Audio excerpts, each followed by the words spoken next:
أعوذ بالله من الشيطان الرجيم وما أرسلنا قبلك إلا رجالا نوحي إليهم فاسألوا أهل الذكر إن كنتم لا تعلمون. السلام عليكم ورحمة الله وبركاته. የተከበራችሁ የሐሪማ ፈትዋ ፕሮግራም ተከታታዮቻችን እንዴት ሰነበታችሁ? ዛሬም እንደ ሁሉ ጊዜው በቴክስት ወይም በጽሁፍ መልእክት የላካችኋቸውን ጥያቄዎች ለመመለስ ከሸሆቹ ጋር እዚህ ተገኝተናል። ይሁንና በጽሁፍም በስልክም በኢሜልም ከተለያየ ቦታ ከሀገር ውስጥና ከሀገር ውጭ ያላችሁ ሰዎች የምትጠይቁን ጥያቄ አለ። ፈትዋ በማን ነው የሚሰጠው? ፈትዋ በምን አይነት ዒልም ደረጃ ባለ ሰው ነው የሚሰጠው? ዛሬ በማህበራዊ ሚዲያ በተለያዩ የመገናኛ አማራጮች ሰዎች እየተነሱ ይህ ይቻላል ያ አይቻልም እያሉ ግማሽ ከልብ የተቀረውን ደግሞ ከሰሙት አንዳንዴም ደግሞ ምናልባት የቀሩት ካለ ከዛ ላይ እየተነሱ እየሰጡ ነው። ይህ የዲን አካሄድ መንገድን ያበላሻልና እባካችሁ ፈትዋ የሚሰጥበትን ደረጃና ፈትዋ መስጠት ያለበት ሰው ማነስ መሆኑን አብራሩልን። በዛ ልክ ሰው ካወቀው ፈትዋ ለመጠየቅም ለመስማትም ሰውም ዝግጁነቱ ይጨምራል ስላሉን እንግዲህ በእናንተ ጥያቄ መሰረት ዛሬ ስለ ሸሆቹ ትንሽ 1-2 ደቂቃ ኢንሻአላህ እንነጋገራለን። ሐሪማ ቲቪ ፈትዋ ፕሮግራምን ሲጀምር ማን ለምን ተመረጠ፣ በምን ሁኔታ ውስጥ ሸሆቹ እዚህ መጡ የሚለውን ነገርም ምላሽ እንድታገኙበት ማለት ነው። ሰላም አለይኩም ወራህመቱላሂ ወበረካቱ። ወአለይኩም ሰላም። ሸሆቹ እንዴት ሰንበታችኋል? እንደናችሁ አማናችሁ? አልሐምዱሊላህ ረብል ዓለሚን። እንግዲህ እንደሰሙት ሰዎች ጥያቄ እየጠየቁ ነው። ዛሬ ፈትዋ መቀለጃ ሆነ። ሰው በፌስቡክም በቲክቶክም በተለያየ የማህበራዊ ሚዲያ አማራጭ እየተነሳ እንደው ደስ ያለውን ነገር ይህ ይቻላል ያ አይቻልም ይላል። አንዱ የከለከለውን አንዱ አይከለክልም፣ አንዱ ያልከለከለውን ደግሞ ሌላው ይከለክላልና እንደው እንደዚህ መሆንስ አለበት ወይ? ፈትዋስ መሰጠት ያለበት በማን ነው? ይህ ነገር ባካቸው አብራሩልናሉና እኔ ያ ነገር እንዲብራራ መልስ ይሆናል ብዬ ማስበው እንደው ሐሪማ ብሮድካስቲንግ ኮርፖሬሽን ለፈትዋ ያዘጋጃቸው ሼህ እንደው የዒልም ደረጃቸው የሄዱበት የዲን መንገድን ማሳወቅ በራሱ ለፈትዋ ምን አይነት ነገር ይፈልጋል የሚለውን ማሳያ ነው ብዬ ስላሰብኩኝ አላሁ አለም የእርሶን ሀያት ከመጠየቅ በጀመሩ ስለ ፈትዋ የበለጠ ምላሽ ይሆናል ብዬ አስቤያለሁና እዚህ ሼሆቹ የቂራአት ህይወት ሆነ እስቲ ትንሽ እንገሩን እስቲ። እኔ ባጠይቀኝ ጥሩ ነበረ። መቼም እናንተ ስለ ራሳችሁ መናገር አትወዱም፣ ግን የግድ ሰው ማወቅ አለበት። ሰው ተመሰለው ደግሞ ምንም ችግር የለውም። እኛ ገጠር ነው እንግዲህ አብዛኛውን ዒልም ያጠናቀቅ ነው ታቡ ሹጃ ጀመር ሰፈልት ጀዋድ ተቢና ጀመር ሶርፍ ጨርሰናል። ናህው በላጋው መንጥፉ ብዙ ነው፣ ፈኖች ብዙ ናቸው። ብዙን አልሐምዱሊላህ ረብል ዓለሚን ኩቱበ ሲተና ሀጂ መሐመድ ራፊ ላይ ተፍሲር ኢብኑ ከሲር ቀርቻለሁ። አልሐምዱሊላህ ረብል ዓለሚን። እንግዲህ ፈትዋ የሚሰጠው ምን አይነት ነው የሚለው ፈትዋ አማና ነው። ሰው ዝም ብሎ አይደለም መስጠት የሚገባው ማለት ነው። እንዲሁም የፈትዋን ደረጃ ብንመለከተው በአሁን ባለንበት ዘመን ፈትዋ የሚሰጥ ዓሊሙ አለ ወይ ብሎ የሚያጠያይቅ ነው። እኔም መጀመሪያ ላይ እኮ እዛ ትንጀምር ማስታወሻ ነው እንጂ የፈትዋ በአሁን ዘመን ላይ አለ የሚለው ሰው አንደኛው ሙኽሊስ መሆን አለበት ለአላህ ብሎ፣ ሁለተኛ ተቅይ አላህን የሚፈራ መሆን አለበት፣ ሶስተኛ ተዓሱብ የሌለው ሰው መሆን አለበት። ተዓሱብ ይሄን የመዝሀብ ነው ይሄን ነው ማለት የለበትም። ለምን አማና ስለሆነ ድረስ ማለት ነው። እና ስለዚህ አሁን ዝም ብሎ ፈትዋ የሚሰጠው አይስማሙም የሚለው እውነት ነው። ሰው በራእዩ በራሱ እንትን ነው የሚሄደው። አንዱ በአቡ ሐኒፋ ሊሆን ይችላል። አሁን በሻፊዒ ነው አብዛኛውን የምሰጠው። አንዳንድ ጊዜ አቡ ሐኒፋ እንዲብለዋል ማሊክ እንዲብለዋል ላለው እንጂ ለምን በአራቱ መዝሀብ ሁሉ ፈትዋ ቢሰጥ ሰው ይዋልላል። እና አብዛኛውን በሻፊዒ ነው እኛ እንትን የምንለውና በአቡ ሐኒፋ ይበቃል ያለውን በሻፊዒ አይበቃም ሊል ይችላል። በማሊክ ጧሃራ ነው ያኛው ነጃሳ ነው ሊል ይችላል። የዛንት ነው ዋናው ነገር ምንድነው? አማና ፈትዋ አማና ስለሆነ ዑለማዎች ፈትዋ መስጠት አለባቸው። ዝም ብሎ በግሩፕ እየተጣፈ ዝም ብሎ እንደ የሚለው ነገር በጣም አስቸጋሪ አሁን ሰውን እያበጣበጠ ያለ ይሄ ነው። ታያለ በይነል ዑለማ ብዙም ኺላፍ የላቸውም። ዑለማው ይግባባል፣ የሚግባባበት መስመር አለው። እና ስለዚህ አሁን እውነታቸውን ነው ዝም ብሎ ያው ብድግ ብሎ ይሄ ሐራም ነው ይሄ ቢድዓ ነው ይላል፣ ይሄ ሙሽክ ነው ይላል፣ ይሄ ሙጀሲማ ነው ይላል። በጣም አስቸጋሪ ውስጥ ነው ያለው። እና በዕልም ደረጃ በኩል አልሐምዱሊላህ ረብል ዓለሚን እኛ ሀገራችን መሻይኾች የሚያንሳቸው የለም። በደረጃ ነው ያለውና እኛ እንግዲህ ይቀራል የተባለውን ሁሉ ያው ነፍስ ማመስገን ሳይሆን ያው እንግዲህ እንዲያቅማችን ቀርተናል። አልሐምዱሊላህ ረብል ዓለሚን። እንደው ጉዳዩን አንዳንዴና ለመጨረሻ ጊዜ እንደው ላለመጠየቅ ያህል አንድ ጊዜ ብቻ ለመጠየቅ የመጨረሻ በቂራት ምን ያህል አመት አሳለፉ? አሁንስ የት ነው የዲን ኺድማ ላይ ያሉት የት ቦታ ላይ ነው? በቂራት ምን ያህል አመት አሳለፉ? እንግዲህ በቂራት በህፃነት ያው በትንሽነት ጀምሬ ነው ያው ቢያንስ እንደ ወደ 25 አመት 30 አመት ይሆነ ይመስለኝ በቂራት ብቻ። በቂራት ያው እኛ ፈጥናል ተብለን ነው ድሮ በ50 አመት በ60 አመት በ40 አመት ነው። አሁን ይሄ 60 20 ምናምን አመቱ አሁን ፈጥኗል ተብሎ ነው። አሁን ደግሞ ከተኛ ወዲህ ያሉት ደግሞ አሁን ደግሞ በ10 አመትም ያጠናቀቁ አሉ። ገጠር ቂራአት ሲቀራ ፈቱል ጀዋድ የሚባላል የመጨረሻ ፊቅሁ ያን ሳይጨርስ ነህዋ ይፈቀድለትም ነበር። ነህው ሲጨርስ እንደገና ተፍሲር አለ። ተፍሲር ተመልሶ እንደገና ደግሞ ያን ፊቅሁን ደግሞ እንደገና ሹሩሃቶችን ቀርቶ እንደገና አቂዳዎቹን ብዙ ነገሮች እና ቡሩያ እና ቡሩዳ እና ሐምዚያ ሲል ብዙ አመት ይፈጅበታል። እና በእኛ ዘመን የነበረው 30 አመት 35 አመት ድረስ ይፈጅበታል ማለት ነው። አሁን ደግሞ ማስተር በ10 አመት የሚያጠናቅቁ አሁን ደግሞ በ3 አመት በ5 አመት እያጠናቀቁም ይሄዳሉ ማለት ነው። እና በዛ ጊዜ እንደዛ ነው የፈጀብንና ያውም ፈጥናችኋል እየተባልን ነው። ማሻአላህ ተኩላችኋል እየተባለ ምን ልትሰሩ ነው እንደዚህ የቸኮላችሁት እየተባለ ነው። 30 አመት ሱብሃንአላህ በቂራት። አሁን ታዲያ የትኛው የዲን ኺድማ ላይ ነው ያሉት? እሱ የት ቦታ ነው ያሉት? እኔ አልሐምዱሊላህ ረብል ዓለሚን እዚህ አደንበሪያ መስጂድ ኢማም ነኝ፣ ኸጢብ ነኝ፣ አስተማሪ ነኝ። መድረሳ አለ፣ መስጂድ አለ፣ ያው እያስተማርኩ ነው አልሐምዱሊላህ። እዚህም ያው አሉ ፕሮግራሞች ተፈትወም ሌላ ነበርኝ ያው ጊዜ አጥቼ አቡ ሹጃዕን ጀምር ወዲህ ባይ አድርሼው ነበረ። የጋጎቹን ታሪኮች ጀማምሬው ያው መሀከል ላይ እንዲያደረስኩ ነው የምቾትም ጊዜ ያለመመቻቸት እንትን ያለው አልሐምዱሊላህ ረብል ዓለሚን። በዝም አሁን ዘመን ባመጣውም ደግሞ በቲክቶክ እንትን ያለው ጥሩ እንትን ላይ ነው ያለው አልሐምዱሊላህ ረብል ዓለሚን። አላህ ያቆያችሁ፣ አላህ ያቆያችሁ። እንግዲህ ተመልካቾቻችን ከሀገር ውስጥም ከሀገር ውጭም ያላችሁ ተመልካቾቻችን ፈትዋ በምን አይነት የዕልም ደረጃ ላይ ባለ ሰው ነው መሰጠት ያለበት የሚለው ነገር ትንሽ መነሻ ሀሳብ የተገኘ ይመስለኛል። እንግዲህ እሳቸው ያውን ፈጠናችሁ ተብለን ከ25 እስከ 30 አመት ነው በቂራት የፈጀ ነው። ከኛ በላይ ያሉት እንደውም ቀዲሞቻችን እንደው ምን ነው ፈጠኑ እነዚህ ልጆች እያሉን ነው በ25 30 አመት ቂራት የጨረስነው ነው ያሉት። እንግዲህ አሁን እንግዲህ እንደምናየው 3 ወርም ያልቀራ ሰው እየተነሳ ፈትዋ ይሰጥና ያለን ይህ ለምን ብዙ አመት አልቀራም አይደለም ጉዳዩ ምንድነው? ዲን አንድን ጉዳይ ለማብራራት የብዙ አቅጣጫ እውቀቶችን ይፈልጋል።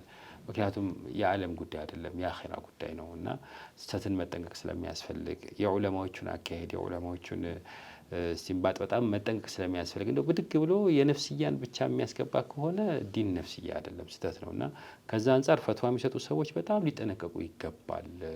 ለዛ ነው ፈትዋ በማን ሰው መስጠት አለበት ተብሎ ማብራሪያ ሲጠየቅ እኛም ትክክለኛ ጥያቄ ነው ብለን ለሼህ አህመድ አወሎ ጥያቄውን ያቀረብንላቸው። መርሐባ አንድ እህታችን ከዚህ ከወሎ አካባቢ ቦታውን መጥቀስ ስላልፈለኩ ነው በአደራ መልክ ጥያቄ ጠይቃናለች። በእጅ ስልክ ደውላ ነው እንደው አማና ስላለች እኔም በስልክ አጋጣሚ በራሴ ስልክ ደውዬ ነው ያገኘኋትና ይህን ጥያቄ ጠይቃለች። አሰላሙ አለይኩም ወራህመቱላሂ ወበረካቱ። እኔ ተጸንሼ ሳለሁ ነው እናትና አባቴ ወደ እስልምና የገቡት። ይሁንና አባቴ እኔ ከመወለዴ በፊት እሱ ሲወለድ ቤተሰቦቹ ክርስቲያን ስለነበሩ እሱም በዛ ዘመን ክርስቲያን የቤተሰብ ላይ ስለነበረ ማለት ነው ተስለውለት ነበረ ስለት ነበራቸው። እሱ ከተወለደ እንዲህ እናደርጋለን ያሉት ነገር እና አባቴ አሁን በህይወት የለም አላህ ይርሐመው። እሱ ነው ያሰለመን ሁላ ቤተሰቡን ሁላ ሙስሊም ያደረገው እሱ ነው። የእሱ መስለም ነው ለእስልምና ለቤታችን ውስጥ እስልምና በር የከፈተው እና አሁን እሱ ወደ አኺራ ቢሄድም እናቴ ግን አሁንም ድረስ ቤተሰቦቹ ለሱ ተስለውለት የነበረውን ይሄ የሚካኤል ቀን የሚባል ዝክር እንደዚህ ነገር ታደርጋለች። ይህን ነገር አታደርጊ ብዬ ደጋግሜ ተናግሬያለሁ። አሁን እንኳን በመጨረሻው ከቤተሰብ ውስጥ አንድ እስልምና ያልተቀበለ ወንድም አለኝ። እሱ ጋር ሂዳ ይህን ቀን አሳልፋ የሚደረገውን ነገር እንደዚህ ክርስቲያናዊ ከስለት ጋር የተያዘ ነገር አድርጋ መጣች። አሁን የኔ ጥያቄ ትላለች እህታችን፣ የመጀመሪያው ነገር እናቴም በተደጋጋሚ ይህን ነገር ከልክያለሁ። ይህ ነገር ልክ አይደለም። እሱ በመወለዱ ቤተሰቦቹ ስለት ገብተው ያደርጉት የነበረው የሚካኤል ቀን እየተባለ የሚደረገው ነገር ልክ አይደለም ብዬ ደጋግሜ ተናግሬያለሁ። ይህን ማድረጌ የእናትን ሐቅ ማለፍ ይሆናል ወይ? አንደኛው ጥያቄ ይሄ ነው። አንደኛው ጥያቄ እንመልስና ወደ ሁለተኛው እንግዲህ ታሪኩ ይሄ ማሻአላህ። እንግዲህ ያው ሰዎች ነዝር ያደርጋሉ። ነዝር ተሞተ በኋላ የለም አቁሟል። ሰውየው አንዴ የታረገ አብቅቷል። እንዲሁም የትንሣኤ ምናምን የሚባለው ነገር በእኛ በሸሪዓችን አይፈቀድም። ያው እሷም የክርስቲያን ነገር ነው ያለችው፣ ሽርክ ነው የሚያደርጉት ብላኛለች። ለእናቱ ሀያ አርጋ ዝርዝሩን በብስ አልተናገረች እና የትንሣኤ ምናምን የሚሉት ነገር በሸሪዓችን አይፈቀድም፣ ክልክል ነው። ከሃይማኖት ጋር የተያያዘ ስለሆነ ማለት ነው፣ ከኢባዳ ጋር የተያያዘ ነው። እና ስለዚህ ይህን ማቆም ነው ያለባቸው። እናቱ ሙስሊም እስከሆነ ድረስ ሙስሊም ናት አይደል? አዎ እናቱ ሙስሊም ናቸው። ይህን ነገር ማቆም አለባት። ሰውየው ሙስሊም ሆኖ ነው የሞተው፣ አልሐምዱሊላህ ረብል ዓለሚን አላህ ይማረው እያሉ ዱዓ ማድረግ ነው እንጂ በእኛ በሚገባው ወቅፍ ነገር ማድረግ፣ ቁርአን ሊቀራለት ሶደቃ ያርጉለት እንጂ በእነሱ ሃይማኖት ምንም የሚረዳው ነገር የለም። እና ስለዚህ ገንዘባቸውን ባያባክኑና ጊዜያቸውን ባያባክኑ ጥሩ ነው። በእኛ አለ ሶደቃ አለ፣ ወቅፍ አለ፣ ብዙ ነገሮች የሚሰሩነት አለ። ሐጅ አላረገ እንደው ታላችሁ ሐጅ ያርጉለት፣ ዑምራ ያርጉለት፣ ብዙ ነገር ዱዓ የሚደረግለት አለና ይሄንን ሴትዮዋ እናቷ ማቆም አለባቸው። እናቴን እንዲህ በማረጌ ከእናቴ ጋር መቋረጥ አለብኝ ማለት እነሱም በደንብ አድርገው ይምከሯቸው። ይሄ መቋረጥ አይደለም፣ የሃይማኖት ነገር ስለሆነ በሃይማኖት ነገር ቀልድ የለምና እናታቸውን ማቋረጥም ሳይሆን እየመከረ ቀስ እያለች እናይቱ የሚተውበትን ዘዴ መፍጠር ነው ያለባት እንጂ እንዲህ በማረጓ እናቷን ወነጀለች አይባልም። ለማን ፈልጌ ነው? እሷ ተይ አላህን ፍሪ ይሄን ተይ በማለቷ እናቷ ወነጀለች ማለት አይደለም። እንዲሁም እናቷን ተወንጀል እየጠበቀች ነው ያለችው እና አሁንም ቀስ ብላ እህታችን ይሄን ነገር እንዴተው በሌላ በዛው በእኛው አልተከለከለም። ሶደቃ ከነሱ የበለጠ አለ። በእኛው እንትን ብላ አርዳ ለድሆች ብታበላለት ወይም ደግሞ ደግሳ ለድሆች ብታበላለት ሶደቃ ይሄ በጣም መልካም ነውና ነዝር አንዴ ያብቅቷል፣ የለም ሰውየው ሞቷል። ይሄን ነገር ማቆም አለባቸው ነው ማለት። ሁለተኛ እህታችን አብራ የጠየቀችው ጥያቄ እናቴ ይህን ነገር በምትተገብርበት ጊዜ እኛ በላባችን ካመጣነው ነገር ውስጥ የተወሰነ ነገር ይካትታል። ለምሳሌ የሆኑ ምግቦችን ለስለቱ ወይ ለሚካኤል እንደዚህ ብላ ስታዘጋጅ እንደ ዱቄት ያለ ወይም የሆኑ ነገር እኛ የገዛናቸው ነገሮችን አብራ ወጪ ታደርጋለች። ታዲያ ይህ በመሆኑ እኛ በዛ ሐቅ እንያዛለን ወይ? የኛ ላብ ስላለበት ማለት ነው። ያው ያዙማ ምን ይቀራል? መከለከል ነው፣ ንብረታቸውን መከለከል ነው ያለው። ወንጀል ነገር እኮ መተባበር እንዲወነጀለ ነው የሚቆጠረው ይላል። ይኸው ለወንጀል መተባበር ይሄ ዱቄት ሄዶ እዛ ለሚካኤል ሊሆን ተባለ ገንዘባቸውን አይ እኛ ገንዘባችን እንትን አትበይብን ማለት አላቸው። ዋናው ነገር በስምምነት እናቲቱ ማሳመን ነው። ዳዋ ማድረግ ዱዓ የሚያርጉላቸው እንደ ሙስሊም ሆነው እንደ ወደዛ እንዴት ይሄዳሉ? ለልጃቸው የማይጠቅም ነገር ነውና ለባለቤታቸው ማለት ነው። ለባለቤታቸው የማይጠቅም ነገር ነውና ይሄን ይተውት። ወዲኛ ያን እኮ እዛ የሚያደርጉትን እኮ ዝም ማድረግ ይችላሉ። ሰደቃ ለምስኪን እኮ ማለት ይችላሉ። እዛ ቤተክርስቲያን ሄደው ወይ እዛ ክርስቲያን ሄደው የሚያረጉትን እዚሁ ልቅ እሱም አጅር የሚያገኙበትን ሰውየውም አጅር የሚያገኙበትን ልቅ ቢያረጉት በጣም ጥሩ ነውና ያኛው ክልክል ነው። በዚህኛው አዙረው እንዲያረጉ እናቷን በደንብ አርጋ መምከር አለባት። ቀስ ብላ በአኽላቅ ማለት ነው። የድሮቹ ሰዎች አንድ የያዙትን ነገር በእጅ አይሉም፣ ሙስሊሙም ቢሆኑም ማለት ነው። እና አሁን ቀስ ብላ ጊዜው በተሻሻለበት ዘመን ደግሞ አሁን እንደዚህ ማድረጋቸው ትክክል አይደለምና እናቷን ቀስ ብላ እናት ይሄ እኮ አይሆንም፣ ሐራም ነው፣ ተሸሪዓችን ጋር የሚጋጭ ነገር ነው፣ ተፈለግሽ ደግሞ ይሄን የምታረጊውን እዚሁ ሰድቅና ለድሆች ለሙስሊሞች አብሊለት ብላ ብትላች ማለት ደዋ ታርግላቸው። ሌላው አብሮ የተነሳው ነገር ምንድነው? እናቴ ቡና በምታፈላ ወይም አንዳንድ ነገር በምታረግ ጊዜ ዱዓ ማድረግ ወደ አላህ መለማመን እንዳለ ሆኖ ከዛ ውጭ የሆኑ ነገሮች ክርስቲያናዊ ነገሮች ወይም ከእስልምና ውጭ የሆኑ አንዳንድ ድርጊቶችን ታደርጋለች። እንደው ይህንስ ጉዳይ በተመለከተ ሀሳብ ብትሰጡልኝ ብላለች እህታችን። እንግዲህ ዱዓም ጥሩ ነው። አሁን ቡና ጀባ አላህ ያቆይሽ፣ በረካውን በህና ያውልሽ፣ ልጆች ደህና ይሆኑ፣ አንቺም ደህና ሁኑ፣ ቤትሽ ደህና ይሆን፣ ባለቤትሽ ደህና ሆነ እያሉ ዱዓ ያረጋሉ። ይሄ ጥሩ ነው፣ ችግር የለበትም። እንግዲህ ምን ዱዓ እንደሚያደርጉ አልገለጠችም። ክርስቲያናዊ ነገሮችን ይከታሉ። ክርስቲያኖች ነገሮች እምነት የሚያስወጣ ነገር ክልክል ነው ማለት ነው። እምነት የሚያስወጣ ነገር ይሄን ጥንቃቄ ማድረግ ነው። ብዘረዝረው ይሄ ይበቃል፣ ይሄ ይበቃል። ምናልባት አብዱየ መጀን ሾዎቹ መጀን ብላ አይደለም ክርስቲያናዊ ነገር ነው ያለችው። የሆኑ ቃላት እየተጠቀመች ሌላ አይነት ነገር ትላለች። ያ ክልክል ነው። ደህና ውላችሁ በረካ ሆኑ፣ በረካ አላህ አድርጋችሁ፣ አላህ ያሳድጋችሁ፣ ክበሩ ንሶሩ ማለት ያው በአጀብ አለ ዱዓ የሚደረግ ያን ብታረግ ችግር የለውም። ግን ሌላ ሃይማኖት ነክ ዱዓዎች ማድረግ ይሄ ክልክል ነው ማለት ነው፣ ሐራም ነው። እና አሁንም እናቷን ቀስ ብላ ትምከራቸው። ዱዓም ታርግላቸው። እሷ ማሻአላ በኢማኗ ጠንካራ ናት። ይሄ ሁሉ ተሰምቷት የመጠየቋ ልጅቷ ማሻአላ በኢማኗ ጠንካራ ናት። ግን ትንሽ የድሮውን አዲት አልተውትም። ያን ደግሞ ቀስ ብሎ በመምከር ዱዓ በማረግ ታይ ብሎ እንትን ማለት በኃይል ሳይሆን ቀስ ብሎ እንትን ማለት ነው። ሐራምነቱን ማሳወቅ እዛ የእናቲቱ ኃላፊነት ነው የሚሆነው ማለት ነው።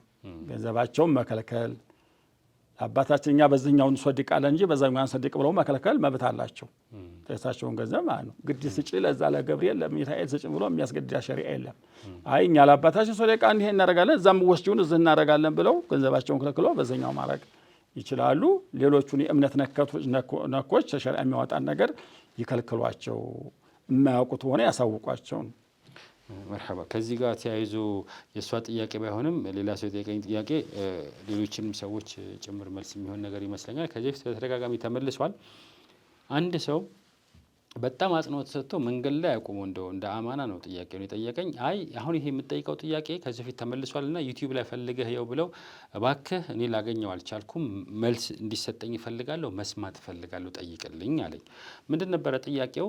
የክርስቲያን ስጋ መብላት ይቻላል አይቻልም? በቃ አብራሩልኝ፣ እኔ ተቸግሬያለሁ ብሎኛል። ይመስለኛል አብረው ያሉ ሰዎች ምናምን ያን ይጠቃቀማሉ መሰለኝና እሱንም ወደዛ ሲገፉት እሱ ደግሞ እንዳልሆነ ለማስረዳት ሲሞክር ወይ ምናምን አለመግባባት አለ መሰለኝ። ዞሮ ዞሮ ይሄ እኮ ተበልሷል ብለው ራሱ በፍጹም በእጄ ሊል አልቻለም ሰውየውና በቃ ይህን ጥያቄ ሼሆቹን ጠይቅልኝ፣ እኔ ቁጭ ብዬ እሰማለሁ፣ እባካችሁ መልሱ። የክርስቲያን ስጋ በእስልምና እንዴት ነው የሚታየው? በቃ መልሱልኝ፣ ቁጭ ብዬ እሰማለሁ ምናምን አለኝና የክርስቲያን ስጋ መብላት ክልክል ነው። ይሄም ብዙ ጊዜ ተነጋግረናል። ወጧሙ ለዲነ ኡቱል ኪታብ ያለው እነዛ አህለ ኪታቦቹን ነው። የሀገራችን አህለ ኪታቦች ናቸው ነው ጥያቄው እኮ ቁርአን እኮ አስቀምጡታል።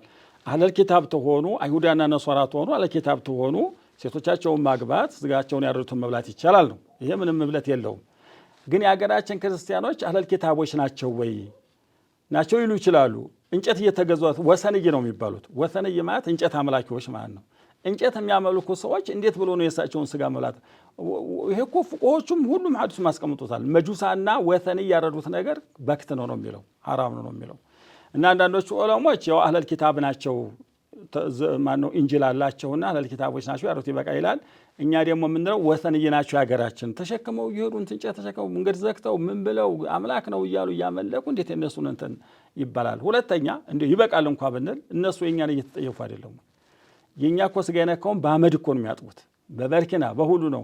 እንዴት እኛ ታዛ የሙስሊሞቹ ሆቴል እየተ ነው የሙስሊሞቹ ምግብ ቤት እየተ እንዴ ሁሉ ይዛን እንዴት እንሄዳለን?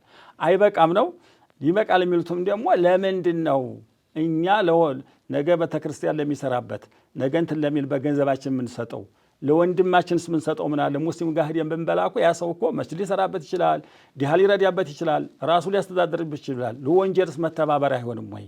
እንዴ ይበቃል እንኳን ቢሉ ሰዎች ማለት ነው። ገንዘብህን አንተ ለወንጀል ማምጠንት ማለት ይሆናል ወይ? ታሳቸው ጋር መገበያየት ይችላል፣ መገበያየት ይችላል። ግን እንዲህ ያሉ ነገሮችን እኛን የሚያረክሱትን ነገሮች እኛም መተው ነው ያለብን። በእኛ መዝሀብ በእኛ ፈትዋ የክርስቲያን ስጋ አይቻልም። እነሱም እየተጠየፉን ነው። ባይጠየፉንም ቀድሞ እነሱ ያረዱት ወሰንይ እስከሆኑ ድረስ መብላት አይቻልም ነው። አህለል ኪታብ የሚባለው ማን ነው? ሼሆች አይሁዳና ነሷራዎች ናቸው። ኢንጂልና ተውራት በምን ድርጊታቸው ነው? በኪታባቸው ያመኑ አላህን ይገዛሉ፣ በአላህ ያምናሉ። ምን ይላሉ? በነቢዩ ብቻ ነው ኺላፍ ያለው፣ በመሐመድ ያናምን። እንደውም በነቢዩ ጊዜ የነበሩት ሰዎች በሳቸው ዘመን ያሉት ሰዎች በሳቸው ተላመኑ። አይሁዳም ነሷራም ቢሆኑም አይበቃም እኮ የሚሉ ዑለሞች አሉ። አየህ ከሳቸው በፊት የነበሩት በሙሳ ነው የሚያምኑት አይሁዳዎች። ነሷራ በኢሳ ነው የሚያምኑት። ሙስሊም ናቸው እንትን ማለው ያረዱት ይበቃል፣ ሴቶቹ ማግባት ይችላል። በነቢያችን ጊዜ የነበሩት አይሁዳና ነሷራዎች በነቢያችን ተላመኑ። በፊት በእምነታቸው ይሆናል አይሆንም ኺላፍ አለ። በአብዛኛው ዑለማ አይሆንም በነቢዩ ተላመኑ አይሆንም ነው የሚለው። ምክንያቱም ረሱሉላህ ሰለላሁ ዐለይሂ ወሰለም ላይ ደርሰዋልና ማለት ነው። ያ የሚለው እኮ በፊት ያለውን ነው የሚያወራው። አሁን ግን በእኛ ዘመን ያሉት ሰዎች አይሁዳዎችም ነሷራዎችም በነቢያችን ስለማያምኑ እነሱ ያረዱትን እንዴት መብላት ይቻላል አይቻልም ነው። አህለል ኪታብ የሚለውን መስፈርት አያሟሉም ነው። ወሰንይ ናቸው። መርሐባ። እሺ እንግዲህ በቂ ማብራሪያ ያገኘህ ይመስለኛል ወንድማችን። በጣም አስጨንቆ ነበር። እንደ ወንድማችን ጓደኛ እንኳ ቢወሰውሰው እስቲ አንተ አርደህ ስጣቸው ለጎረቤቶች በለው። የሙስሊም ስጋ እንዴት አድርገው እንደሚጠየፉ እንዴት አድርገው እቃውን እንኳ ይገርምሃል በአመድ በበረኪና በምን አጥበው ነው ነካክቶ የሙስሊም ስጋ ነክቷት አንተ እንዴት ሲሉ አንተ እንዴት ለምን አትጠየፍም? እሺ መርሐባ እዛ ሄደህ ተምትበላ ሙስሊም ወንድም ቤት ገብተህ ብትበላ ምን አለ? ይሄ በጣም የሚያሳዝን ነውና አትገፋፋ። የሙስሊም ሆቴል ገብተህ ብላ፣ ከሙስሊም ገዝተህ ብላ፣ አርደህ ብላ ነው ያለው። መርሐባ እንግዲህ ድጋሚ መንገድ ላይ እንደማትይዘኝ ተስፋ አድርጋለሁ። አይዴ ጋር ጎበዝ ነው ሰውየው ይያዝህ ሌሎች ነገሮች። እሺ መርሐባ። ሰላሙ አለይኩም ወራህመቱላሂ ወበረካቱ። ሁለት ወንድሞች ነበሩኝ። እናትና አባታችንን ሰላም ብለው ወይም ዘይረው እንኳን አያውቁ። እንደዚህ አይነት ወንድሞች ውርስ ይገባቸዋል ወይ ብላለች ጠያቂያችን። እነሱ ተጎዱ እንጂ ውርስ የሚከለክላቸው የለም። አባታቸውን እስካልገደሉ ድረስ በሃይማኖት አንድ እስከሆኑ ድረስ መዋኒው العرس የሚለው አለ። አንደኛ ቀትል ነው። ለቀትል ሰበብ እስካልሆኑ ድረስ ሃይማኖት መለየት እስካልሆኑ ድረስ ጫራ መግደል ማለት ነው። አዎ ገብቶኛል። ህዝቡ ጋር እንዲደርስ ነው መግደል እስካላለ ድረስ መግደል ማለት ማንን አባቱን ተገደለ ወይ ለአባቱ መገደል ሰበብ ይሆነ በመስክርም ሆነ በማንኛቸው ነገር ታልሆነ ድረስ በማክሮፋቸው ውርስ አይከለከሉም። ግን አባቱን የገደለው ለመገደል ምክንያት ከሆነ ግን ውርስ ይከለከላል። ለምሳሌ አባቴ ላይ መስከሬ አሁን ባስገድለው ወይ አባቴን አንድ ጉድጓድ ቆፍሬ በዛ በኔ ሰበብ ቢሞት ምን ቢል ያ ሰውዬ ውርስ አይገባውም ማለት አንድ ይሄ ነው ውርስ የሚያስከለክል አንደኛው ይሄ ነው። ሁለተኛው ሃይማኖት ነው። ወይ እሱ ጴንጤ ነው ወይ ክርስቲያን ነው ምናምን ተሆነ አባቱ ሙስሊም ተሆነ አይወርሰውም ማለት ነው። ሶስተኛው ባርነት ነው። ያው ባሪያ ዛሬ የለም፣ ባሪያ ዛሬ ባርነት የለም። ኤአይ የሚባል ቴክኖሎጂ መጥቷል። ሺዎቹ እኛም ባሪያ ላይ ያደርገን አርቲፊሻል ኢንተለጀንስ እና በማኩረፋቸው ያው እነሱ ይጎዳሉ። አባታቸውን ማኩረፍ ሐራም ነው። አባታቸውን መካደም ነው። ግን አይ እናንተ ዛሬ ሰላም አላላችሁትምና አሁን ውርስ አይገባቸውም ሊባሉ አይገባም፣ ይወርሳሉ። ስለዚህ ባይሆን አባታቸውን እናታቸውን የሚዘይሩበት መንገድ ማቀራረብ ነው እንጂ አይ እነሱ ታኩርፋ አሁን ሲሞቱ እንደ ገንዘብ ይሰጣቸዋል ተብሎ ሊከለከሉ አይገባም። ባይሆን አሁን በህይወቱ አባትየው ታለ እንዲዘይሩ፣ እንዲቀራረቡ፣ እንዲካድሙ ማድረግ ነው ያለባቸው። አባት ልጁን ማኩረፍ ይችላል፣ ልጅ አባቱን ማኩረፍ ይችላል? አይችልም። የፈለገ ቢበድለው አንተ ወማልኩ ለአቢክ ነው እኮ ያሉት። አንድ ሰው አንድ አሷባ ለልጁ ገንዘብ ሰጠና ለደመበት አባትየው ወደ ነብዩ ተከሶ ሄደ። ይሄው እንደዚህ ሰጥቶ ይጋት ያበቃ ንብረቱን መለሰ ቢስላቸው አንተም እኮ ገንዘብ ይወስዱ ነህ እና አብድ ነው የምትለው ይገባዋል። ያንተን ገንዘብ ቢወስድ ማባት ችግር የለውም ነው። እና ስለዚህ አባትና እናት ሀቅ በጣም እንኳን ንብረት አንተም ያባተና ያለህን አውልቀህ እንትን ብለህ ብትሰጥ ያው ቲያንስ ነው አሉት። እና ስለዚህ አባትና እናት ሀቅ በጣም ከባድ ስለሆነ ይሄ እነዚህ ወንድሞች አባታቸውን ለምን አኮረፉት? ቢበድላቸው እንኳን አባት ማኮረፍ የለባቸው፣ ክልክል ነው፣ ሐራም ነው። እነሱም ደግሞ እነሱ አባታቸውን ቢያኮርፉ የእነሱ ልጅ ደግሞ እነሱን ያኮርፋቸዋል። ጀዛውን አይቀርም። ሲወልዱ አይቀርም። አንድ ሰው ነበር ይላል አባቱን ወስዶ ለካ አርዶና ያ ሰው አገባ፣ ልጅ ወለደ። ሲያረጅ ይሄ ሰውዬ በቃ በጠበጠን እንረደው ብለው ወሰዱት። ወደ ሜዳ ወሰዱት። አንድ ቦታ ሊያርዱ ሲሉ ልጆች እዚህ እንዲያታርዱ ፈቅ አድርጋችሁ እዛ ቦታ ረዱኝ አላቸው። እንዴ ይሄም ቢሆን ያም ቢተሩህ ቢያዲን ሄለ በምን እዛ ትላለህ አሉት። እኔን አባት ያረድኩት እዛ ቦታ ነው። ጀዛ አልጀዛኡ ሚን ጂንሲል ዐመል። እና አባትና እናታችን እኛ ብንገለመጥ ብንኮራባቸው ብናንገላታቸው ብናኮርፋቸው ተኛ ተበደልን የበለጠ ደግሞ አላህ የኛ ልጆች በእኛ ላይ ይሰልጥብናል። እና ስለዚህ አባትና እናት ማኩረፍ የለባቸውም። አልሰጠኝም እንዲህ አላረገኝም ለኔ አላረገልኝ ብሎ ማኩረፍ የለባቸውም። አባትና እናታቸውን መዘየር ታላቸው መስጠት ነው ያለባቸው። መርሐባ። አሰላሙ አለይኩም ወራህመቱላሂ ወበረካቱ። ሸሆቹ እንዴት ከረማችሁ? ሐሪማዎች በጣም እንወዳችኋለን፣ አላህ ያቆያችሁ። የኔ ጥያቄ ሰላተል ጀናዛ ሲሰገድ ምን ተብሎ ነው የሚሰገደው? ንያው ነው ምንድን ነው? አይ ቲንክ አሰጋገዱ ነው እየጠረጠርኩኝ። እንግዲህ ያው አሰጋገዱ ወይ ንያውም ከሆነ አላሁ አለም። ንያው ተሆነ ሶሊ አላ ሀዘል በይት ሴት ሆነች ሶሊ አላ ሀዚህ ልመይተቲ ይላል። በቀልቦ በጀናዛ ላይ ይሰግዳለሁ 40 ተክቢራትን ይላል። ያው መጀመሪያ በጀናዛ ላይ ይሰግዳለሁ ብሎ ቀለሙን አይቶ አላሁ አክበር ይላል። 4 ተክቢራ ነው ያለው። ፋቲሃን ይቀራል፣ አላሁ አክበር ይላል። ሶላቱ ረሱል ያረጋል። እስከመጨረሻው አላሁ አክበር ይላል። ለሰውየው ዱዓ ያረጋ አላሁመ እግፊር ለሁ ወርሐሙ እያለ መጨረሻው ድረስ ዱዓ ያረጋ አላሁ አክበር ይላል። ከዛ ወዲያ አላሁመ ላ ተፍትና አጅረሁ ወላ ተፍትና በዕደሁ ብታለ ማሰላመት ነው ያለው ማለት ነው። እነዚህ አራቱንም የማይችል ከሆነስ አሁን ፋቲሃውን የማይችል ሰላዋትን የማይችል ከሆነ ዝም ብሎ ዱዓ ያርግለት የማይችል ከሆነ ዝም ብሎ እንደው ጌታ አላህ እሱን ማረው ብሎ በቀልቡ ዱዓ ማድረግ ነው። ዱዓ እኮ ነው። ሰላት ጀናዛ እኮ ዱዓ ነው። اللهم اغفر له وارحمه اللهم اجعله مع النبيين والصديقين ጌታ ማረው ወንጀሉን ዘንለት ወንጀሉን ማርለት ዘንለት ጌታ እንደው አንተ ተነብያቶች ጋር ተደጋጎቹ አስጠጋው እያሉ እኮ ነው ዱዓ የሚደረገው። አቀማመጡ እውነታችን ሁለት አይነት ነው። እፍትራሽና ተወሩክ ይባላል። እፍትራሽ ማለት 4 ረካ የሚሰግድ ሆነ 2 ረካ ተሰገደ በኋላ ሲቀመጥ እግሩ ላይ መቀመጥ ማለት ነው። 4 ረካ 3 ረካ የሚሰግድ ሆነ ማለት ነው። 3ኛው ረካ ላይ ቁጭ ብሎ ተህየቱ ይቀራል። ተሸሁድ አልአወል ይባላል። ያኛው ይሄ የመጀመሪያው ተሸሁድ ሱና ነው፣ ዋጅብ አይደለም። ቢተውም ችግር የለውም፣ ግን ማረጉ ጥሩ ነው። ተተውም ደግሞ ሱጁድ ሰሁ መውረዱ ሱና ይሆንለታል፣ ያካከሰለታል ማለት ነው። ያኛው ደግሞ ተወሩክ ይባላል። ቂጡን መሬት ላይ ማረግ እግሮቹን ያሸውልክና ቂጡን መሬት ላይ ማረግ ያ ተወሩክ ይባላል። የመጨረሻ ሶላት ላይ ነው። 4ኛው ረካዓ ላይ ወይም ደግሞ 3ኛው ረካዓ ላይ ማለት ነው። ሲጨርስ ማለት ጨርሳ ላይ ለምን 2ኛው ላይ እግሩ ላይ የተነሳው ወዲህ 3ኛው ረካዓ ሊነሳ ነውና እግሩን ቂጡን መሬት ላይ ቢያስገኝ እንትን ቢል ለመነሳት ያቅተዋል። ለመነሳት ሲል ደግሞ ሐረከተን ከሲራ ይገኝበታል። ሰውነቱ ወደ መወዛወዝ ወደ ላይ መርታይ ማድረግ ይችላል። ሶላቱን ያበላሽበታል። ለዛ ለይተውለታል ማለት ነው። ለይተውለታል።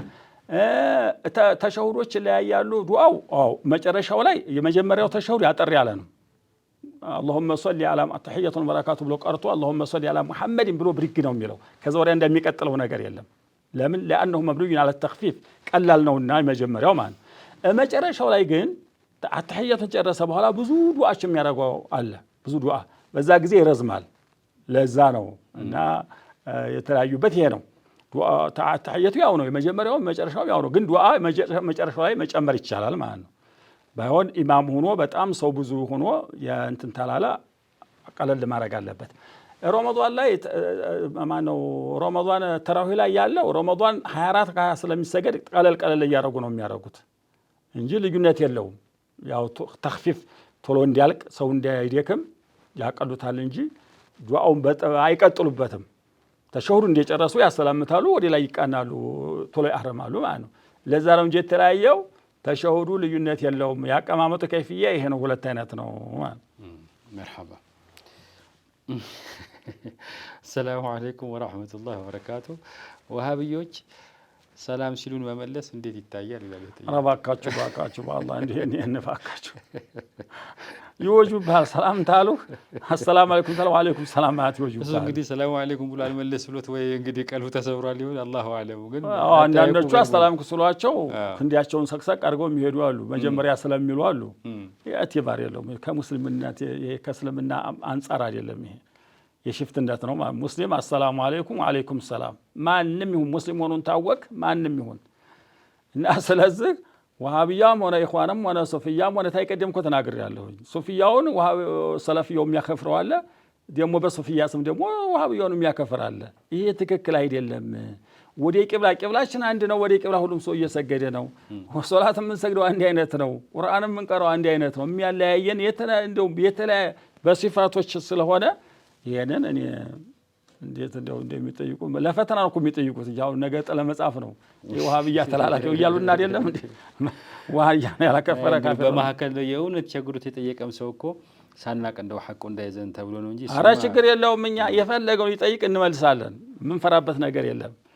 አንተ ሰላምታ ይወጅብሃል። አሰላሙ አለይኩም ወአለይኩም ሰላም በል ይወጅብሃል ነው ዋናው መልሱ ይሄ ነው። መርሐባ።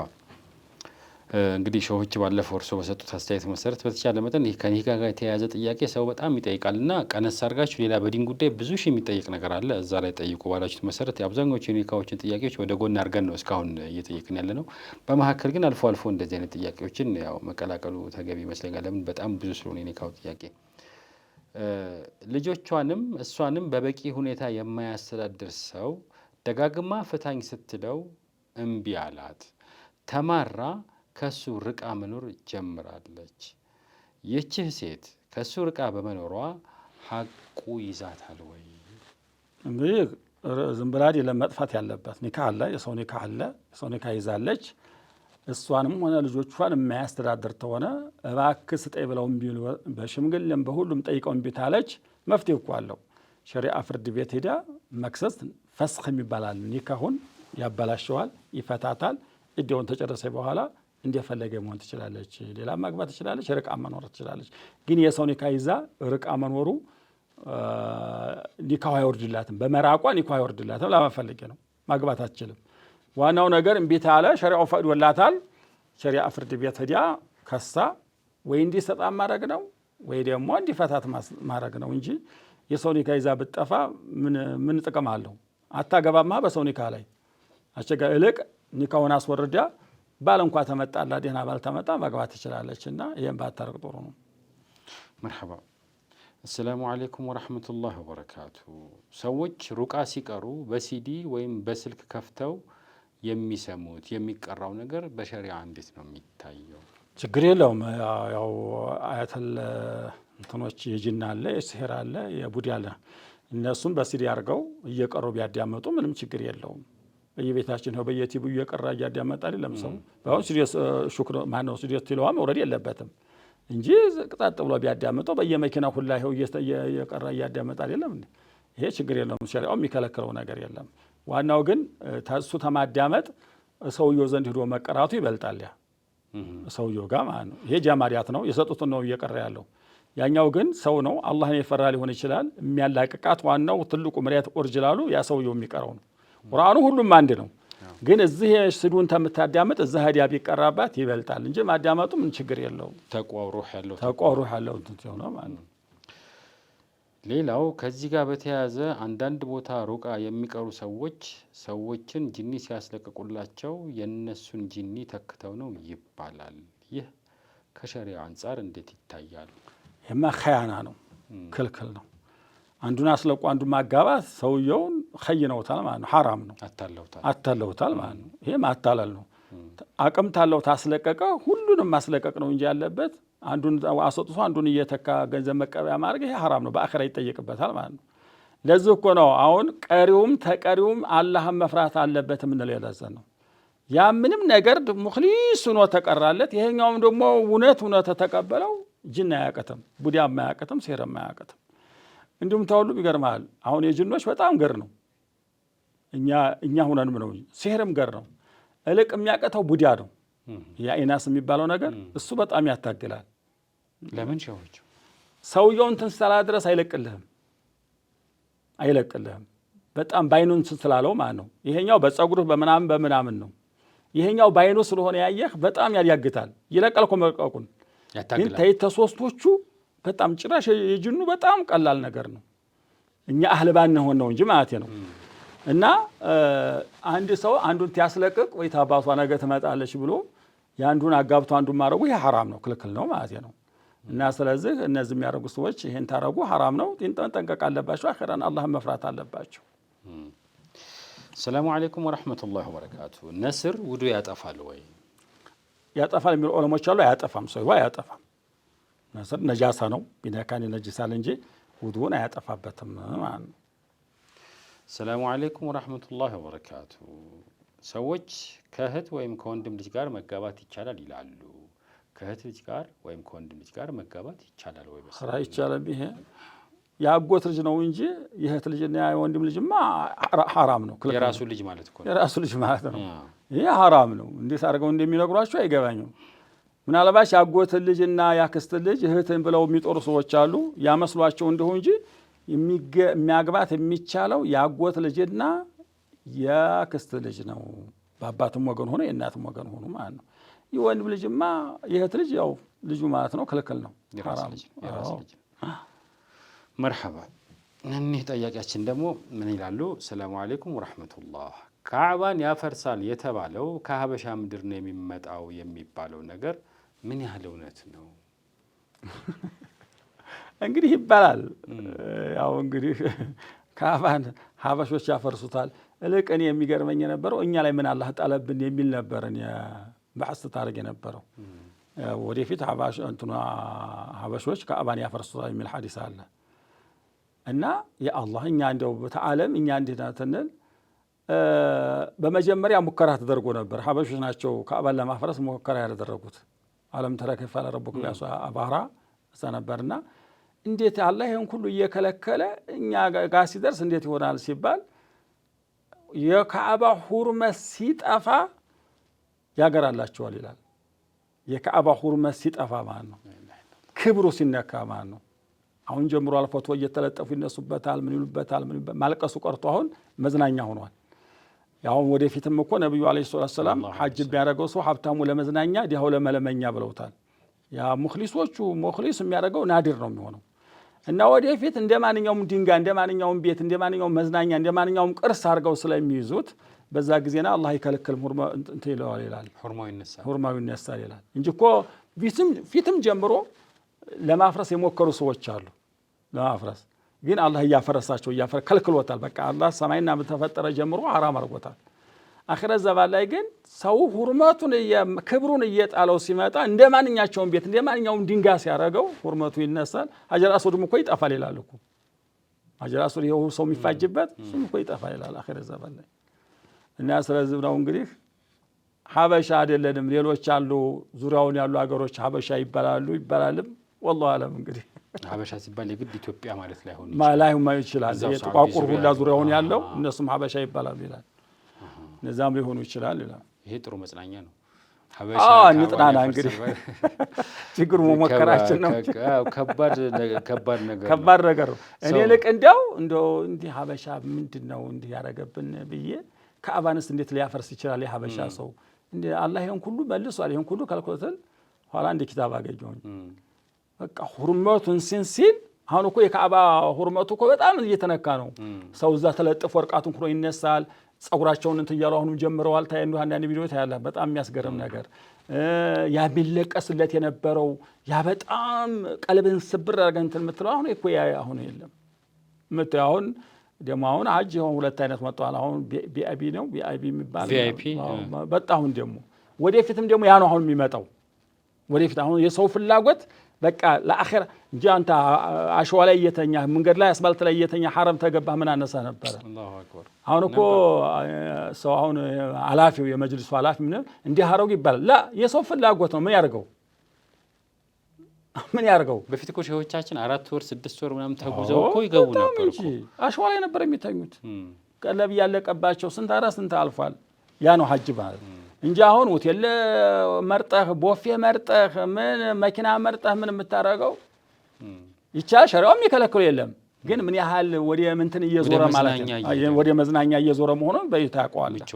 ምቾትም አሁን የውጭ ጎርጎር ስንታያቸው ሆቴላቸው ሌላ ነው፣ መኪናቸው ሌላ ነው፣ ምግባቸው ሌላ ነው። ይረሱታል፣ በቃ ይረሱታል። እና ስለዚህ አሁን በዚህ እንትን ይላል። እንግዲህ ግን ሸሆቹ አንድ ሐዲስ ላይ ይስቀጡ አወልሁም ወአኺሩሁም የሚል ነገር እኮ አለው። እንደዚህ ሊያፈርሱ የሚመጡት እኮ ያማ አርጓል እኮ እያረገም አልነበረም። አኺር ላይ ይተዋል። ያን እኮ ነው ምልክ። አሁን ፊበይዳ ሊያፈርሱ የሚወጡ ሰዎች አሉ። እዙም ባለሱቁም አንድ ላይ ይወድማል። ቢለ ሐዲስ ነው እኮ ጠይቀዋቸው እነዛ ምንም ሳያረጉ ለምንድነው አብሮ ሊያፈርስ ከመጣው ወታደር ይማሉ። እነዚህ ሊያፈርሱ የመጡት በወንጀላቸው ኋላ ሲቀሰቀሱ እንደንያቸው ነው አሉ። እንደኔ የዱንያ በላይ አይለይም። መሬት መንቀጥቀጥም ሆነ እሳተ ገሞራም ሆነ ምንም ንፋስም ዝናብም ሆነ ሁሉም ጠራርጎ ነው የሚወስደው። ግን አኺራ ላይ ይለያሉ። ያን እኮ ይጠብቀዋል። ግን አኺር ላይ ሲደርስ ቅድም እንዳልኩ ሁርመቱ ሲነስ አላህ እንትን ይለዋል። ሀጀር አስወድም ይጠፋል። እንደገና ካዕባውም እንትን ይላል። እንዲሁም ይላል ኪታቡ ሲወስፈው ከቀይ ባህር ጀምሮ ወታደሩ ተራውን ይዞ ድንጋዋን እያንዳንዱ እየተቀባበሉ በቀይ ባህር ነው የሚከቱት ይላል። እንዲህ ያለ ኪታብ አይቻለሁ። ይገርምሃል። ካዕባው የፈረሰበት እያፈረሱ እያንዳንዱ ድንጋይ እየነቀሉ እንትን እየተቀባበሉ ቀይ ባህር ይከቱታል ነው። እንደው በእኛ ላይ አርገው እንደው በልጆቻችንም አያርግብን። ላ ሐውለ ወላ ቁወተ አላህ ስንት ነብያቶች እየሞቱ ምን አሻው እሱ እኮ ግድ የለውም። እንደው ፈድልህን ረህመትህን ነው እንጂ እሱ ግድ የለውም እኮ። አላህ ይጠብቀን። እኒህ ጠያቄ ነገር አመጡብን። አንዳንድ የሚያስፈራ ነገር መስማት ያስፈልጋል። በጣም ይዘገንናል ለመናገር። እኔ እንደው ሀበሾች በጣም ነው እንትን የምደነግጠው። ኧረ የእኛ ሀገር አይደለም ዙሪያውን ያሉት ሀገር ናቸው የሚለው ያ ጥሩ ነው። ኢንሻአላህ አላህ ይልከው። እነሱንም ግን አላህ እንደው ያሳክላቸው። እናንተ ጀምራችሁት ነበር ከልክሏችሁ ነው እንጂ እና ለአንዳንዶች ደግሞ ማምለጫም የለም። ለካሷም አለች። ያ ከየመን ተነስቶ መጥቶ የነበረው ታሪክ ቁለይስ የሚባለው ቤተክርስቲያን ሰርቶ ከአቅባ ሊያፈርስ ሲል አዋፎች መጥተው ተጀሃነም ጠጠር ይዘው ያን ዓለም ተረ ከይፈ ፈዐለ ረቡከ ቢዐለም ይጃል ከይደውን ፊ ፈጀዐለሁም ከዐስፊን መእኩል ያለው ያ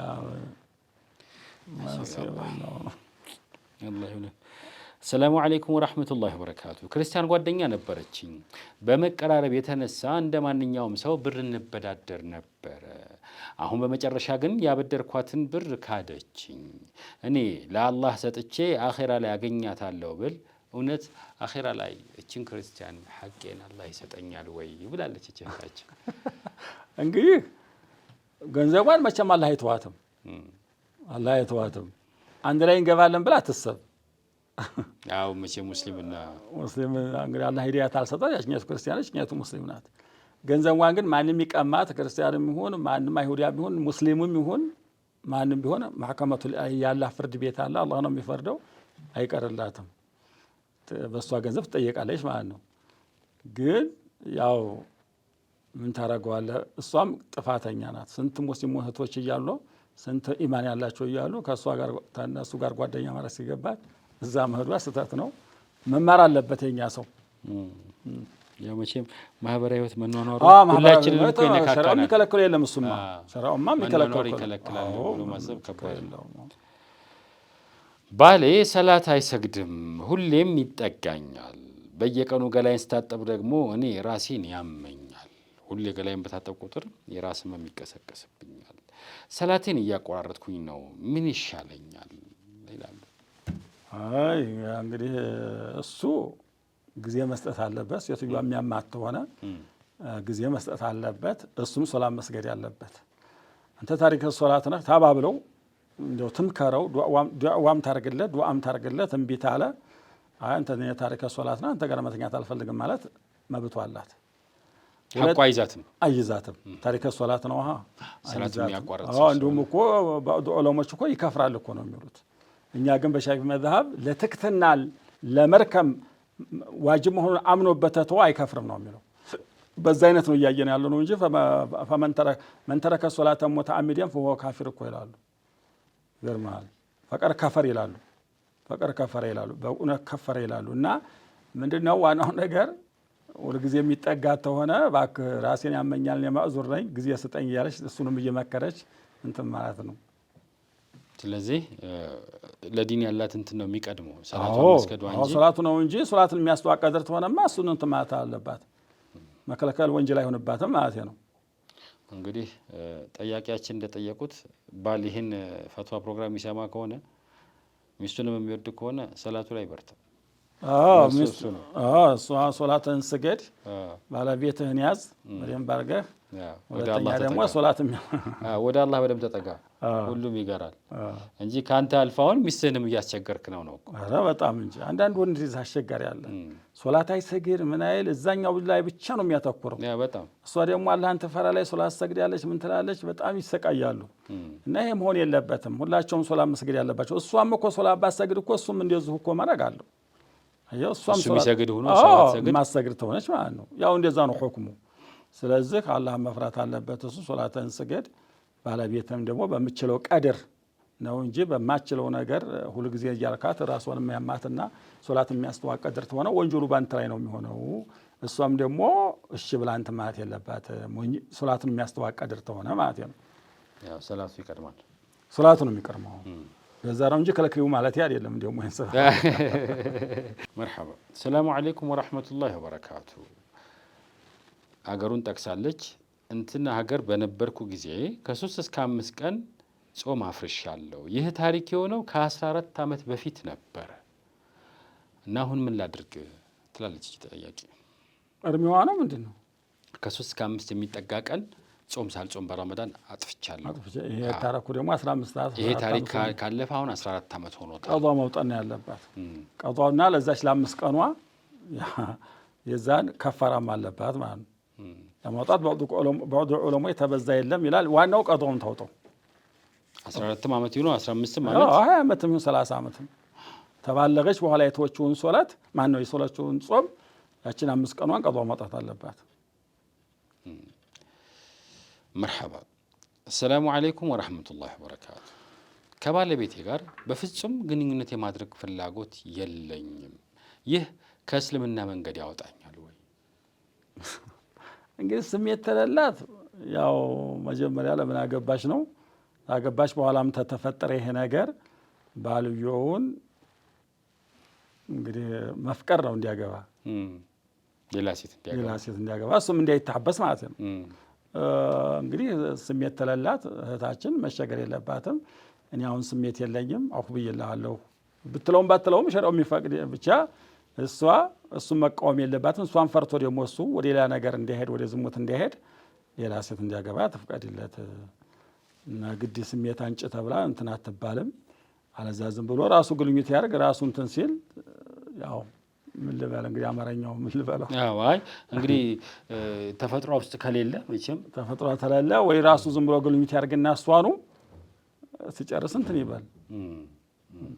እሱ አሁን ተቸገርኩ የምትለው ፍላጎት የለኝምና ሐቁ ይዘኛል ወይ ነው እኮ። ፍላጎት ተላላ ታቃይዛትም የሱን ሐቅ ደግሞ መጠበቅ አለ። ያን ያገባ ያው መስማማት ነው ያለባቸው። አቅም የሌለስ እንደው ይሄ የኔ ጥያቄ ነው። አቅም የሌለስ እንደው ሌላ ሊያገባ ቢል ማስተዳደር የማይችል ቢሆን እሷ ደግሞ ሐቁን መጠበቅ የማትችል ከሆነ ምንድነው የሚሆነው? እንግዲህ የጾም ማሳለፍ ነው። አንዳንድ ጊዜም እሷን እንትን እያለ ይመካከሩ ግድ ለማይጠፋ ይመካከሩ።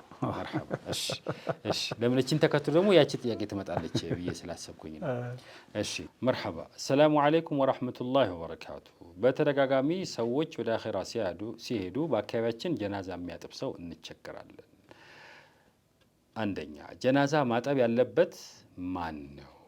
ሁለት ጀናዛ የሚታጠበው ወይም የሞተ ሰው የሚታጠበው በእስልምና እንዴት ነው? ምን ሸርጥ አለው ብለዋል። ስለዚህ ጀናዛ የሚያጥበው ማን ነው ከሚለው ጀናዛ የሚያጥበው ወንድ ተሞተ ወንድ ነው። በተሰብ መሆኑ ጥሩ ነው። በሰዎቹ በቃ ቅርብ የሆኑ በሰዎቹ ማለት ነው። ሴት ተሞተ ሴት ነው የሚያጥበው ማለት ነው። ትልቅም ይሁን ትንሽም ይሁን ያው እንግዲህ ተለለ ታይም ሴት አሁን ለምሳሌ ጨርሰው ሴት ተሆኑ ወንድ ምንም ተለለ ታይም የሚደረግ ነው የሚለው ተየሙም። ጨርሱ ወንድ ተሆነ ደግሞ ሴት የምታጥብ ተለለች ታይም ትደረግ ነው የሚለው እና ስለዚህ ማጠቡ ግዴታ ነው። ሙስሊም ላይ ይወጅበታል። ግን የሚያጥበው ለምሳሌ አባቱ ተሞተ ልጁ ቢያጥበው ጥሩ ነው። እናት ትሞት ደግሞ ልጇ እንደዚህ እያሉ ቢያረጉ ጥሩ፣ እህቷ ምናምኗ ቢያረጉ ጥሩ ነው። ያስተጣጠቡ ሁኔታ ሰውነቱን አዳርሶ ማጠብ ነው ዋጅቡ። በደንብ አድርጎ ቆሻሻውን ሁሉ አስወግዶ አንድ ጊዜ አዳርሶ ማጠቡ ግዴታ ነው። ሱናዎቹ ግን መጀመሪያ በሲድር ይለዋል። ቁርቁራ የሚባል አለ፣ ፍሬው የሚበላ ቅጠሉ አለ። በሱ በቁርቁራ ቅጠል ሙልጭ አድርጎ አሁን ሳሙና አለው። በሳሙና ሙልጭ ታደረገ በኋላ 3 ጊዜ ማጠቡ ጥሩ ነው። እሱን ታስወገደ በኋላ 1 2 3 ጊዜ ማጠቡ እንዲያርጎ ማጠቡ ጥሩ ነው። መጨረሻ ላይ ደግሞ ካፉር የሚባል አለ። ጅናዛው እንዳይሸትና ዝንብ ምናምን እንዳይወራው በሱ ትንሽ አድርጎ አሁን የማይቀይር ቀድር አድርጎ የመጨረሻውን ቢያደርገው በጣም ይሄ ተሻለ ነው እንጂ ዋጅቡ ግን ሰውነቱ ጥርት ብሎ አንድ ጊዜ ታጠበው ይቻላል ማለት ነው። ሸርጥ አለው። አሁን ጀናዛ ተጣጠብ ላይ አብሮ ጥያቄው ሲነሳ የሚቀመጥ ሸርጥ አለ። ለምሳሌ የሚሰግድ ከሆነ ማይሰግድ ከሆነ ይሄ ችግር የለም። በወር አበባ ሴት ሆነ በወር አበባ ሆና ሴቷን ብታጠብ ችግር የለም። ሰውየውም ጅናባ ሆኖ ታይታጠብ ቢያጠብ ችግር የለውም። ይሄ ችግር የለውም። ሱናው ግን ታጥቦ መሆኑ እሷም ንጹህ ሆና ማኖ ሱና ነው፣ አፍዶል ነው ማለት ነው እንጂ ሰውነቱን ማዳረስ ነው። ያው እንግዲህ ሰጠቡ ከይፍያው ሲናገሩ ያው ጣውላ ላይ ማጠቢያ ያስቀምጡትና ቀኝ በስተፊቱ በኩል ቀኝ ጎኑን በስተፊቱ በኩል ያጥባሉ። መጀመሪያ እስቲንጃ ያደርጉለታል። እንደገና ውዱ ያስተማጥማውን ሁሉም ውዱ ካሚሉ ያስተደርጉታል። ሰውነቱን ሲያጥቡ ቀኝ ፊቱን በፊት በኩል ያጥባሉ፣ በግራ በኩል ያለውን ደግሞ በፊት ያጥባሉ። ኋላ እንደገና ደፍተው ደግሞ በስተቀኝ በኩል ያጥቡና በስተግራ። ለምንድን ነው አሁን በህይወታችን ስንታጠብ ይህን ታጠብን በኋላ ቀኛችን ተታጠብን በኋላ በስተኋላ በኩል ማጠባችን ሱና ነው ይላል። ሻውር ትንወስድ ማለት ነው። ቢኺላፊል ጀናዛ ይላል። አሁን ለምሳሌ ሻውር ስትወስድ ሱናው ማለት ነው በቀኝ በኩል ያለውን በስተፊት በኩል ያለውን ትታጠባለህ። በስተኋላ ያለውን ደግሞ ታጥበህ እንደገና በስተፊት በስተግራ ይሄን ጀናዛ ለማድረግ ይሄን ታጠብን በኋላ ተኋላ ያለውን ለማጠብ ጀናዛ ይንገላታል። እንዲህ አገለበጠው እንደገና ቀኙን አጥበው እንደገና ግራውን ብለህ ደግሞ እንደገና መገለባበጡ ጀናዛው በጣም እንዳይጎዳ ልክ በቀኝ ጎኑ ያለውን ታጥበውና በግራ ጎኑ ያለውን ታጥበዋለህ። አሁን አዛ ደፍተን እንደገና በቀኝ በኩል ያለው ሱና ነው ይሄ እንጂ ዝም ብሎ አሁን ዛሬ ሸዋ አድርገው በፊት ያለውን ያጥቡና ገልብጥ አድርገው ሁሉን ባንድ ነው የሚያጥቡት። ይሄም ችግር የለውም ማለት ነው። ዋናው ነገር ቆሻሻ ታለው ቆሻሻ ማስወገድ ሰውነቱ መዳረስ ነው። ይሄ ሳሙናው ከርቢ ማነው ካፍርም ምንለው ቁርቁራም ነው ሱና ነው እንጂ ዋጅብ አይደለም። ዋናው ተዕሚሙል በደነቲ ሰውነቱን ማዳረስ ነው።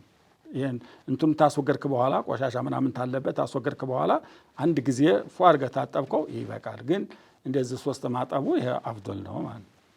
እንደው እግረ መንገድ ሸሆቹ አብሮ ቢነሳ ሰውነቱ ምሳሌ አሁን በተለያየ ሕክምና በተለያየ የሕክምና ሂደት ውስጥ ሆነው በጣም የተጎዳ ሰውነት የሚኖረው ሰው ይችላል። ወይ ደግሞ ጦር ሜዳ የተጎዳ ሰው ነው፣ ወይ ጥይት መጥቶት፣ ወይ ደግሞ ይሄ አካሉን ቆሳስሎ ምናምን የሞተ ሰው ሊሆን ይችላል። አሁን እንደዚህ አይነት ሰው ውሃ ሲነካው ደግሞ የበለጠ እንትን ሊል ይችላል፣ ሰውነቱ ሊበታተር ወይ እንደዚህ አይነቱስ እንዴት ነው የሚሆነው? እንደዛ ተሆነ ጥሩ ይታጠብና ስለዛ ተይም ይደረጋል። ስላልታጠበው ማለት ነው ተይም እናደርግለታለን። ፊቱና እጁን እንትናለን። ወይም ደግሞ አይደለም እናጥበውና እናሽገዋለን። አሁን አብዛኛው በዛ ነው። አሁን እነዚህ ካንሰር ያለባቸው ሰዎች ደሙ ላይ ያቆም ይችላል። በክንታሮት የሞቱ ሰዎች እንዲያልከው በጦር በመሳሪያ የሞቱ ሰዎች እንደገና ደግሞ እመም ጠንቶባቸው በጣም ቆይተው ሰውነታቸው ቆሳሰለ ሰዎች ይኖራሉ። ያን ታጠብን በኋላ ያንን በእንትን ማሸግ ነው። እሽግ አድርገን ቶሎ እናሽገው እናጥብና ቶሎ እናሽገዋለን። ከዛ ወዲያ እንደ የሚወጣው ማዕፉው ነው የሚሆነው። እንዲሁም ይላል ይገርምሃል፣ እንዲህ ያለ ችግር ያለባቸው ሰዎች ሶላተል ጀናዛ ሊሰገድ አካባቢ ማድረግ አለበት ይላል፣ መታጠብ አለባቸው ይላል። አሁን እኛ ችግሩ ምንድነው? ከተማ ላይ ሰው ይሞታል፣ ቶሎ የሚያጥብ ፈልጉ ይባላል። ይታጠባል፣ ይከፈንና ተተከፈነ በኋላ ተወጣ አንድ ነገር ተወጣ፣ እንደገና ያቺ የነካችው ነገር ከፈኑ መታጠብ አለበት። እንደገና ሰውነቱም ደግሞ መታጠብ አለበት። ያ የነካው ነገር የነካው ነገር ለምን በነጃሳ መስገድ ክልክል ነውና ላይ ብሎ ገጠር ላይ 7 ሰዓት የሚሰገድ ተሆነ 6 ሰዓት አካባቢ ላይ መስጂድ ነው የሚወስዱት። ጀናዛው ተሞተ ጧት ይወስዳሉ፣ መስጂድ ያቆዩታል። ልክ ሶላት ሊደርስ ሲል ያጥቡና ከፍነው ወደ ሶላት ነው የሚገባው። ለምን ኋላ የወጣ እንደሆነ እንደገና እንትን እንዳይል ማለት ነው።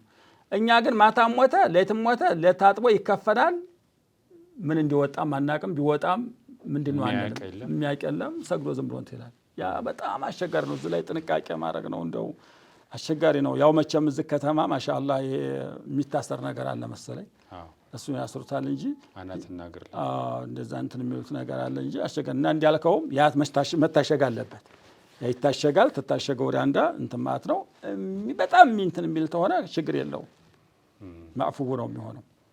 እና ስለዚህ በቀልቡ ዱዓ ያርግለት፣ ችግር የለው። መርሐባ። አሰላሙ አለይኩም ወራህመቱላሂ ወበረካቱ። እድሜ ልኬን ሰኞና ሐሙስ ልጾም ነይቼ ግን ሰዎች እንዲህ የሚባል ነገር የለም ባይሆን ከዚህ በፊት እንደዚህ ጾማለሁ ብለህ ነይተህ ወይም ነዝር ገብተህ ስለነበረ በተከታታይ 3 ቀን ጾመህ ነዝርህን ማበስ ትችላለህ አሉኝ። ይህ ነገር እንዴት ይታያል ብለዋል። እድሜ ልክ የሚባለው ሁሉ ጊዜ ሲሆን ነው። ይሄ በ8 ቀን አንድ ቀን ነው፣ በሳምንት አንድ ጊዜ ነው። የሚችል ተሆነ ችግር የለበትም፣ ምንም ያቋርጦ የለም። ኋላ ሲደክመው ያን ከፋራውን እንዲያሉት 3 ቀን ጾሞን ማበላሸት ይችላል። አሁን ግን ስተቻለ ድረስ ምን በሳምንት አንድ ጊዜ ቢጾም ምን እንትን ይለዋል። ይሄ ችግር ነው። እድሜ ልክ የሚባለው ለምሳሌ እድሜ ልክ ጾማለሁ፣ እድሜ ልክ ሁልጊዜ ማለት ነው። እድሜ ልክ ለሊት ሰግዳለሁ ሲል ነው የማይችለው ነገር ላይ ገባህ የምንለው እንጂ አሁን በሳምንትና ሰኞ ኸሚስ ጾማለሁ ብሎ ቢነዘር ይሄ ችግር የለውም። አለመነዘሩ ጥሩ ነው። ሊደክመው ይችላል፣ ሊያመው ይችላል። ነገር ግን ይሄ ተሆነ ደግሞ ሲደክመው ይተዋል። ምን ችግር አለው? ደክመው መተው ይችላል። ስለዚህ ወንጀል ማለት ከባድ ነገር አይደለም፣ ከባድ ነገር አይደለም። በዛ ጊዜ ከፋራውን እንትን ብሎ የሱና ጾም ነው እንትን ማለት ይችላል። መርሐባ። የተከበራችሁ የፈትዋ ዝግጅት ተከታታዮቻችን የዛሬው ጥያቄና መልሳችን ከሼሆቻችን በኩል የተገኘው ምላሽ ይህን ይመስላል።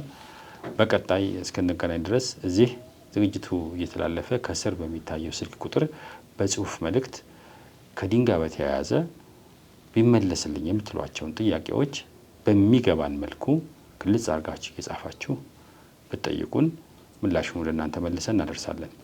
የዛሬን እዚሁ ላይ ያበቃን። ወሰላሙ አለይኩም ወረሕመቱላሂ ወበረካቱ።